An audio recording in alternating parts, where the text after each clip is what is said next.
Gemini, welcome to a mid-August 2024 General Tarot Update.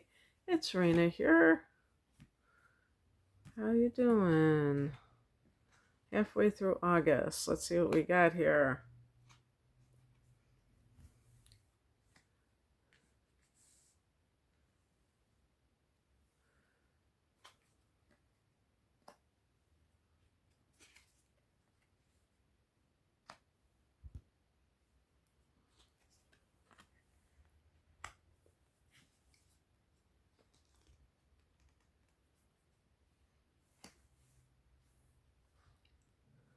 Okay.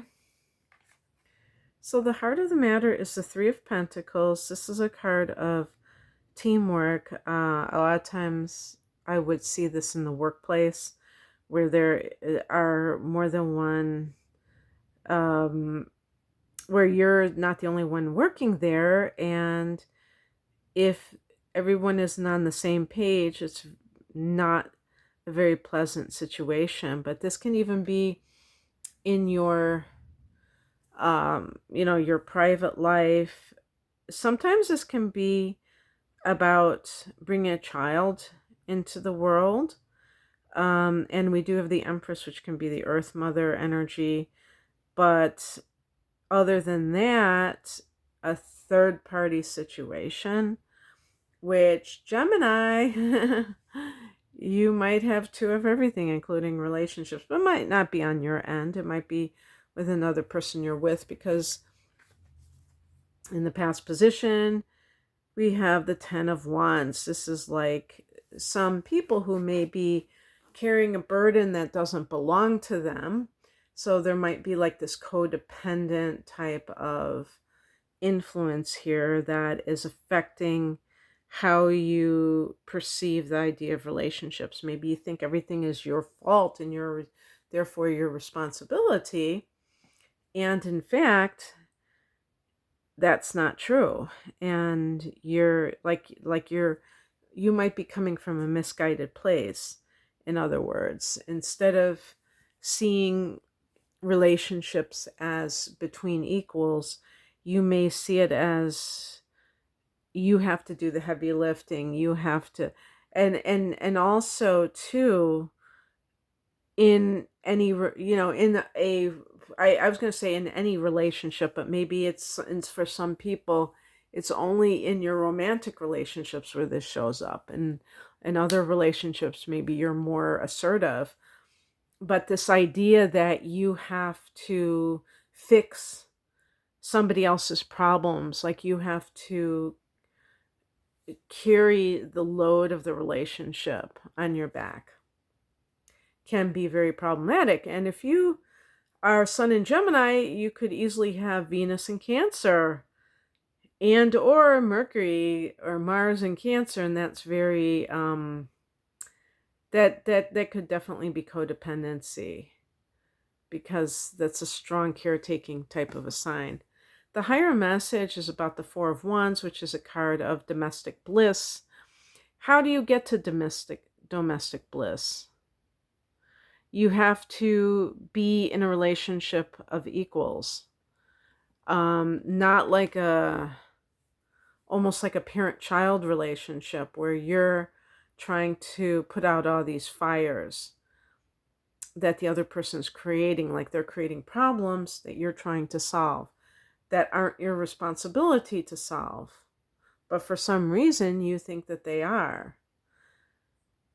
And, it's one of those things that it's hard to explain this to somebody who's in the midst of it, because a person like that, they just think, hey, I just want to help that person. And they don't realize that they're in a relationship where the other person is not an equal partner. The other person is a project, somebody that they can try to fix. It goes back to childhood, of course, to dysfunctional parents who maybe you wished you could have fixed. So it's really about how you perceive things. So if you feel frustrated in your relationship, then it's time to stop doing for other people what they should be doing for themselves.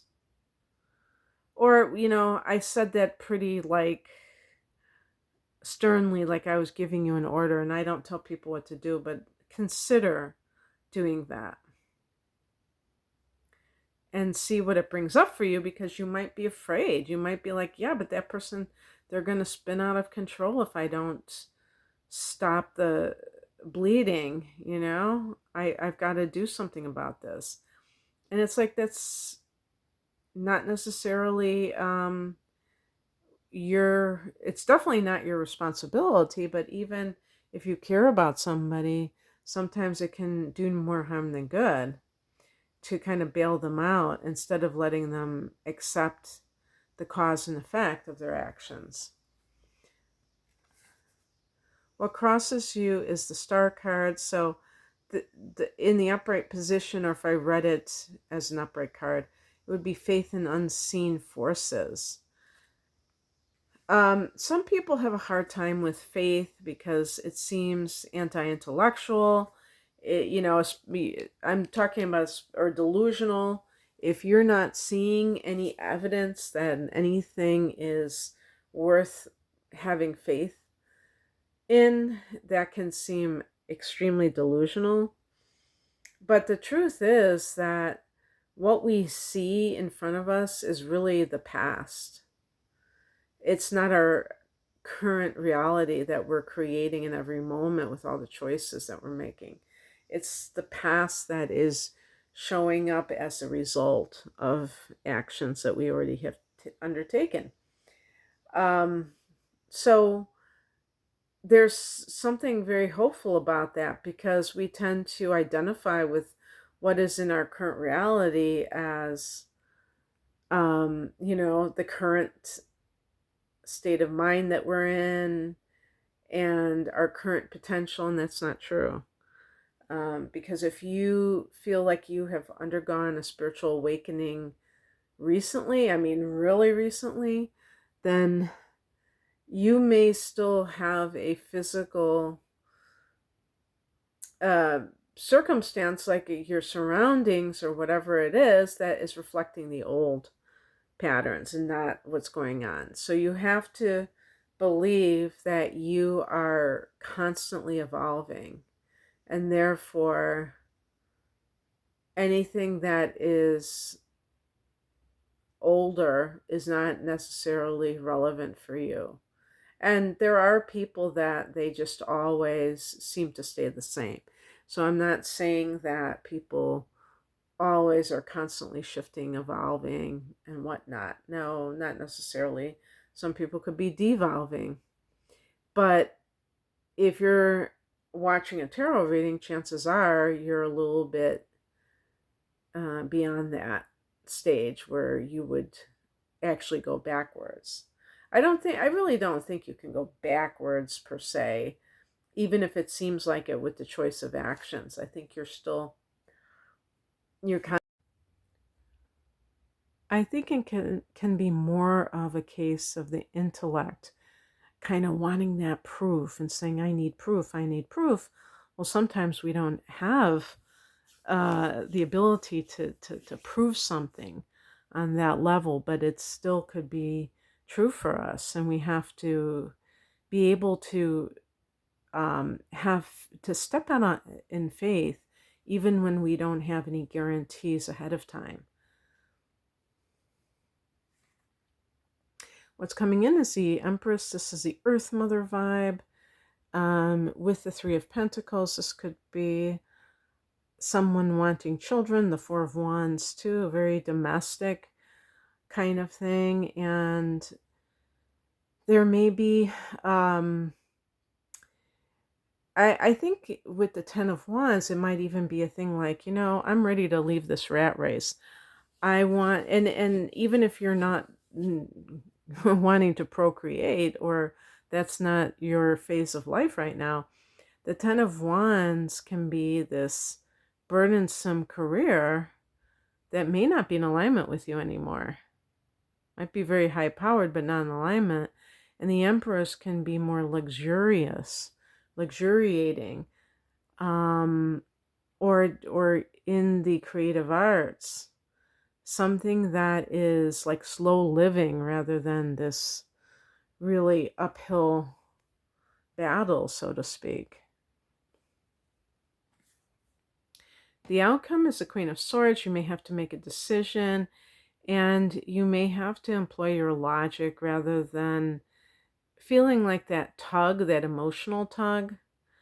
So you are a swords, being an air sign. The other air signs are Libra and Aquarius. And I'm going to pick an additional card just to see what comes up here. Ooh.